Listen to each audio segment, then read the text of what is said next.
Okay, सो कल की date है 28 जुलाई 2027 और हम देखने वाले हैं कि निफ्टी 50 में, ठीक है, निफ्टी 50 में कौन सा जो लेवल है वो कॉल और पुट का लेवल डिसाइड होगा कि उसके ऊपर मार्केट कॉल में जाएगी या फिर उसके नीचे हमें पुट साइड में मार्केट देखने को मिलेगा। उसके अकॉर्डिंग हम SMA सिंपल मूविंग एवरेज को ट्रेड करने वाले हैं, ठीक है। शुरुआत करते हैं। पहले मैं आपको वो लेवल बता देता हूँ, उसके बाद उस लेवल का लॉजिक भी मैं बता देता हूँ। लेवल जो अपना रहेगा वो रहेगा आपका 23,935 के आसपास का, ठीक है। ये जो लेवल मैंने यहाँ पे मार्क किया है, अगर मार्केट इसके नीचे 15 मिनट का कैंडल क्लोज करता है, ठीक है, इसके नीचे अगर 15 मिनट का कैंडल क्लोज करता है तो ही आपका मार्केट पुट साइड में जाएगा, वरना नहीं जाएगा, वो कॉल में कंटिन्यू करेगा। लेवल क्या है? 23,935। 15 मिनट का कैंडल अगर इसके नीचे क्लोज करता है तो ही मार्केट नीचे की ओर जाएगा, वरना नहीं जाएगा। अब ये लेवल मैंने कैसे निकाला, इसका लॉजिक क्या है वो मैं आपको एक्सप्लेन कर देता हूँ। अगर आप ध्यान से देखोगे डेली टाइम फ्रेम को एक बार देखो। डेली टाइम फ्रेम में प्राइस ने रिसेंटली इस रेंज को ब्रेक डाउन किया था। अब ये रेंज का लो है, ये कैसे लो है आप मेरी प्रीवियस लॉन्ग वीडियोस जाके चेकआउट करो, आपको पता चल जाएगा, ठीक है।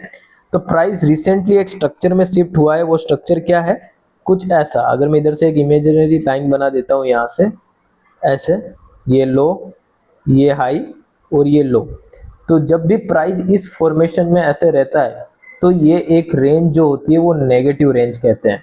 अगर प्राइस इस फॉर्मेशन में होता है तो इस रेंज को हम क्या कहते हैं? पॉजिटिव रेंज कहते हैं। तो प्राइस का डेली में रिसेंटली एक नेगेटिव रेंज है। डेली में जस्ट एक पुल बैक आ रहा है और कोई भी टाइम वो नीचे की ओर रैली कंटिन्यू कर सकता है। तो ये डेली टाइम फ्रेम पुट को फेवर कर रहा है, ठीक है। लेकिन कर सकता है कब पुट एक्चुअल में नीचे गिरेगा वो नहीं पता है ना। डेली टाइम फ्रेम से चलेगा पुट, लेकिन कब चलेगा वो आइडिया नहीं है, ठीक है। इसलिए हम क्या देखते हैं, डेली के बाद में कौन सा टाइम फ्रेम देखते हैं? हम हमेशा आपका 2 आवर्स का टाइम फ्रेम देखते हैं। कौन सा देखते हैं? 2 आवर्स का टाइम फ्रेम। 2 आवर्स में भी अगर आप ध्यान से देखोगे तो प्राइस ऐसे ऐसे गया था। यहाँ पे ऊपर ध्यान से देखो, high low high low high. उसके बाद में 2 आवर्स का स्ट्रक्चर यहाँ पे टूटता है। टूटने के बाद ये किया रेजिस्टेंस बनता है 2 आवर्स में, ठीक है। ये आपका एक रेजिस्टेंस एरिया बनता है, 24,050 के आसपास का रेजिस्टेंस है, ठीक है। लेकिन ये रेजिस्टेंस कब एक्टिव होगा वो भी एक क्वेश्चन है। जैसे ये 2 आवर्स का रेजिस्टेंस एक्टिव होगा, प्राइस एक नया लो बना देगा और वन साइडेड पुट ऑप्शन चलेगा, ठीक है। लेकिन कब चलेगा वो आइडिया नहीं है। डेली भी बोल रहा है पुट चलेगा, 2 आवर्स भी बोल रहा है पुट चलेगा, लेकिन एग्जैक्टली कब चलेगा वो आइडिया नहीं है। तो उसके लिए हम क्या देखते हैं, अब आपका 15 मिनट का टाइम फ्रेम। तो 15 मिनट के टाइम फ्रेम में अगर आप ध्यान से देखोगे तो प्राइस ने एक पॉजिटिव ऑर्डर फ्लो बिल्डअप कर दिया। यहाँ पे देख रहे हो आप, जैसे कि high low high low high low, फिर ये हाई, ये हल्का सा लो और ये हाई, ठीक है। तो अगर आप 15 मिनट के अगर टाइम फ्रेम पे ध्यान से देखोगे तो जो रिसेंट लो लगा है वो लगा है ये वाला। कौन सा लो लगा हुआ है? ये वाला, ठीक है। ये आपका रिसेंट लो है। अब जैसे ही प्राइस 15 मिनट में इसके नीचे कैंडल क्लोज करेगा, जैसे ही प्राइस 15 मिनट में इसके नीचे कैंडल क्लोज करेगा तो ही आपका डेली और 2 आवर्स का सेलिंग प्रेशर एक्टिव होगा। क्या होगा?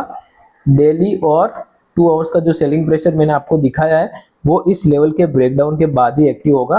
तब तक मार्केट कॉल साइड में ही जाता रहेगा, ठीक है। इसलिए आपका ये जो लेवल है 23,935 का आप रेफरेंस ले सकते हो। 23,935 27 जुलाई को ये एक डू और डाई लेवल रहने वाला है। इसका लॉजिक यही था, ठीक है। इस लेवल को कैसे ट्रेड करना है आई होप आपको समझ में आ गया होगा। Thank you so much.